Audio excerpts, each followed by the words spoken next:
ایک آخری مہمان خطیب کلیم اللہ ریانی صفاوی سے گزارش کرتا ہوں کہ آپ آئیں اور مواعظ حسنہ سے ہم سامعین کو مستفید فرمائیں۔ عزیزم کلیم اللہ ریانی صفاوی۔ السلام علیکم۔ الحمدللہ رب العالمین والصلاة والسلام علی رسولہ الکریم، اما بعد، اعوذ باللہ من الشیطان الرجیم، بسم اللہ الرحمن الرحیم، وما ارسلناک الا رحمتا للعالمین۔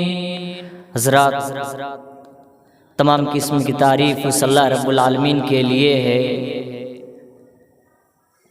بات ہو، کروڑوں درود و سلام ہو اس نبی پر جو ہمیں راہ راست پر لانے کے لیے تمام تکلیف مصیبتیں سہ کر ہم تک دین پہنچایا۔ مختصر حمد و صلات کے بعد سامعین کرام، آئیے شمع رسالت اور اس کے پروانوں کے موضوع پر گفتگو کروں گا۔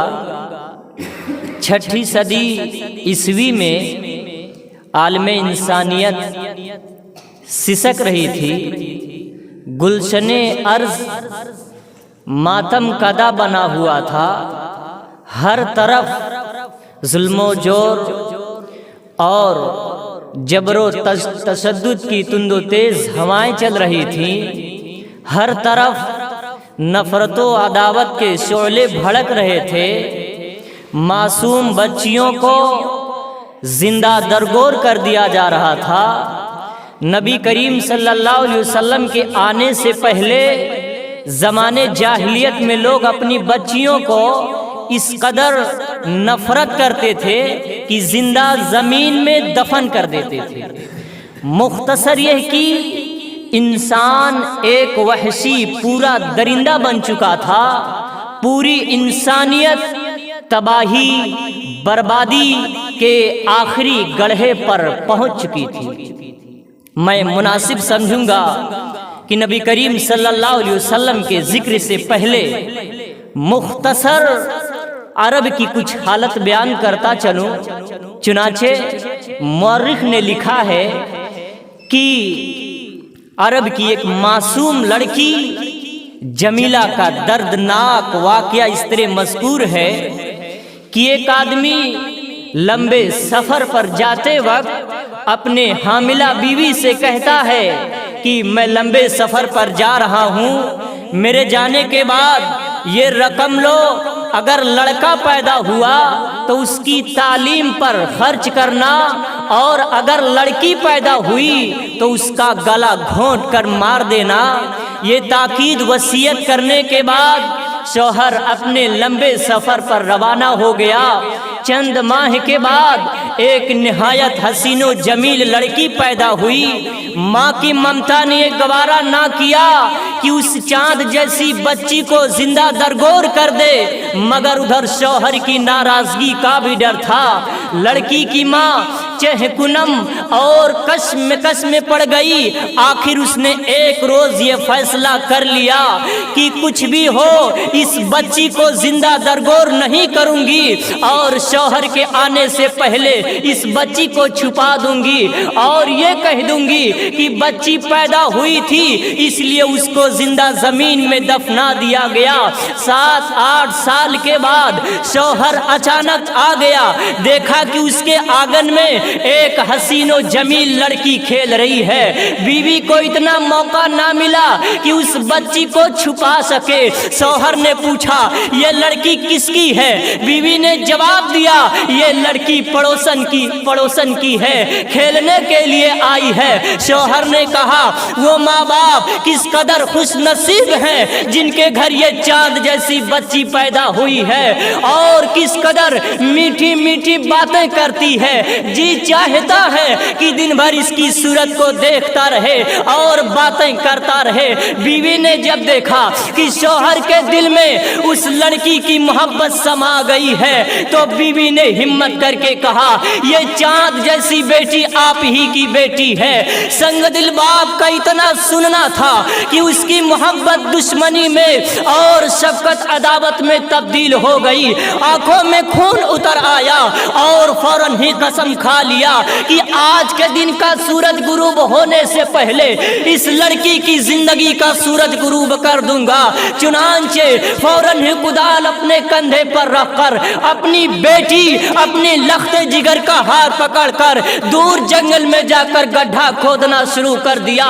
گڈھا کھودتے وقت بے رحم باپ کے کپڑا پر، بے رحم باپ کے کرتا پر وہ جو گردہ لگ جاتی تھی، معصوم بچی اپنے ننھے ننھے ہاتھوں سے صاف کرتی۔ اس بچی کو کیا پتا تھا یہ باپ میرے لیے موت کا کنواں کھود رہا ہے۔ بچی سوال کرتی ہے ابو جان آپ اتنا محنت کیوں کرتے ہیں؟ بے رحم باپ کہتا ہے کہ میں تجھ کو اس میں دفن کروں گا۔ معصوم جمیلہ باپ کی داڑھی سے گردہ جھاڑتی جاتی اور رو رو کر اپنے باپ سے زندگی کا بھیک مانگتی ہے۔ کہتی ہے ابو جان مجھے دفن نہ کریے، میں بھیک مانگ کر کے مزدوری کر کے اپنا پیٹ بھر لوں گی مگر آپ سے کھانا نہ مانگوں گی۔ اے ابو جان میں زندگی بھر کنواری رہوں گی مگر میں آپ کو کسی کا داماد نہ بناؤں گی۔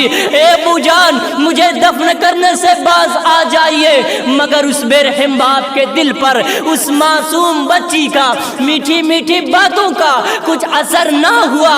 آخر کار اس بے رحم باپ نے اپنی بیٹی کو گڈھے میں ڈھکیل کر اوپر سے مٹی بھر دیا۔ آج کے دن کا سورج غروب ہونے سے پہلے اس لڑکی کی زندگی کا سورج غروب ہو گیا۔ سامعین کرام ایسے ایسے لوگ درندے لوگ ہوا کرتے تھے اور اس کو بہت معمولی سمجھتے تھے۔ ایسے ماحول میں اچانک رحمت خداوندی جوش میں آئی اور عرب کے تپتے ہوئے صحرا میں اس نبی امی کا ظہور ہوا جو سارے جہاں کا درد اپنے دل میں لیے ہوئے تھا۔ خنجر چلے کسی پہ تڑپتے ہیں ہم، امیر کا صحیح اور حقیقی مصداق تھا۔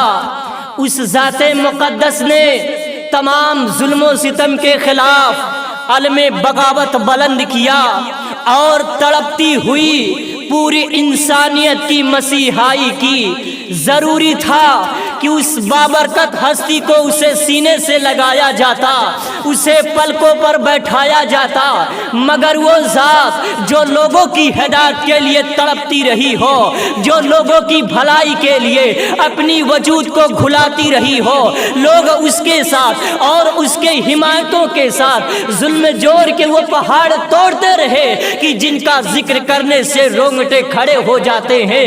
اللہ اکبر، ظلم کی انتہا، اور وہی کعبہ جو تمام مخلوقات کے لیے، تمام پرندوں کے لیے، تمام جانوروں کے لیے امن کی جگہ اور سلامتی کی جگہ ہے۔ جب کبھی خدا کا سب سے زیادہ پاک اور پیارا بندہ خدا کے سامنے سجدہ کرتا ہے تو گردن میں کپڑا ڈال کر کھینچا جاتا۔ یہ ظلم صرف آپ کی ذات کے ساتھ خاص نہیں تھا بلکہ آپ کے ساتھیوں کو بھی مختلف طریقہ سے طرح طرح سے ستایا جاتا۔ مکہ کی وہ تندور کی طرح تپنے والی زمین حضرت بلال کی بچھونا بنائی جاتی تھی۔ کبھی ان لوگوں کو چٹائی میں لپیٹ کر ناک میں دھواں دیا جاتا تھا، کبھی گردنیں مروڑ دی جاتی تھیں۔ ان سب کے باوجود ان کی زبان سے یہی کلمات نکلتے تھے کہ جو جان مانگو تو جان دیں گے، مال مانگو تو مال دیں گے، مگر ہم سے یہ نہ ہو سکے گا کہ ہم نبی کا جاہو جلال دیں۔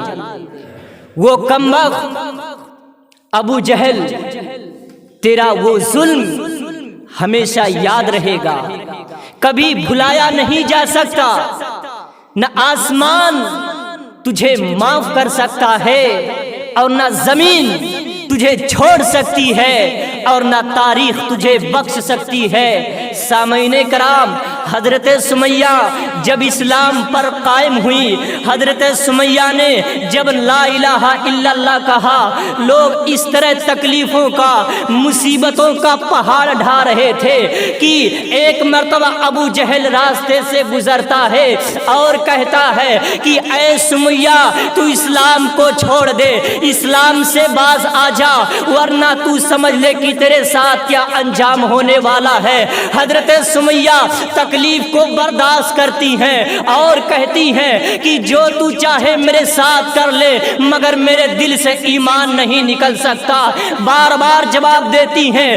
ابو جہل کے نہ جانے اس کے کھوپڑی پر کون سا شیطان سوار ہوتا ہے، کون سا بھوت سوار ہوتا ہے کہ اپنے نیزوں کو اٹھایا اور حضرت سمیہ کے پیٹ کے نیچے اپنا نیزہ مار دیا تھا۔ حضرت سمیہ کی زبان سے چیخ نکل گئی، زمین پر گر جاتی ہیں اور شہید ہو جاتی ہیں۔ یہ اسلام کی سب سے پہلی شہید عورت ہیں۔ ان کمبختوں نے 3 برس تک برابر حضور صلی اللہ علیہ وسلم کا اور آپ کے ساتھیوں کا مقاطعہ کر رکھا تھا، بائیکاٹ کر رکھا تھا۔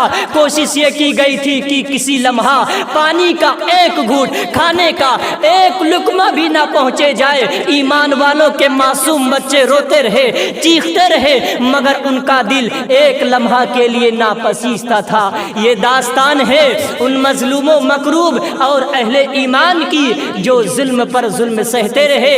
سامعین کرام، اگر آپ لا الہ الا اللہ پڑھتے ہیں، اس پر عمل کرتے ہیں، آپ کو بھی روکنے کے لیے لوگ آئیں گے۔ لہذا ہر طرح کی پریشانی، مصیبتیں آئیں گی، ہمیں گھبرانا چاہیے، گھبرانا نہیں چاہیے۔ اگر مومن ہیں آزمائش آئیں گی، نکھر جائیں گے۔ اگر منافق ہیں آزمائش، پریشانی آئیں گی اور آپ بکھر جائیں گے۔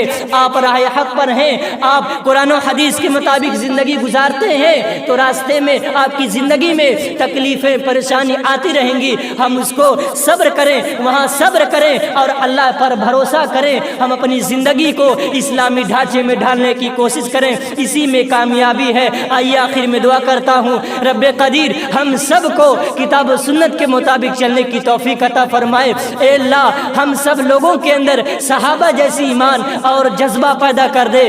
آمین۔ وآخر دعوانا ان الحمدللہ رب العالمین۔ السلام علیکم۔